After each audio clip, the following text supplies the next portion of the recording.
नमस्कार मंडळी. तर एक आई म्हणून माझा ऊर आज अभिमानाने भरून आलेला आहे, कारण आज माझ्या दोन्ही मुलांचा निकाल लागलेला आहे. माझी छोटी मुलगी आराध्या, तिला पडलेले आहेत तिसरीमध्ये 82%, हे बघा.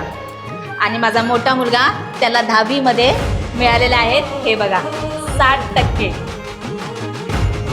त्याच्यामुळे मी आज खूप खुश आहे. माझ्या दोन्ही मुलांनाही चांगला मार्क पडलेले आहेत.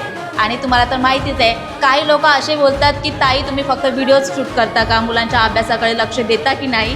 तर त्यांना मला दाखवून द्यायचं आहे की माझी दोन्ही मुले खूप अभ्यास करतात आणि अभ्यासातही तेवढेच हुशार आहेत. माझा मोठा मुलगा व्हिडिओ शूट करतो, एडिट करतो, सगळं चॅनलचं तोच पाहतो. हे सगळं करूनसुद्धा त्याने एवढे मार्क पाडलेले आहेत. आणि हे 60% कुठल्याही 90%पेक्षा माझ्यासाठी कमी नाही आहेत. अभिमान वाटतोय त्यांचा, दोघांचा देखील. एवढं सगळं करूनसुद्धा त्यांनी एवढे छानपैकी मार्क पाडलेले आहेत.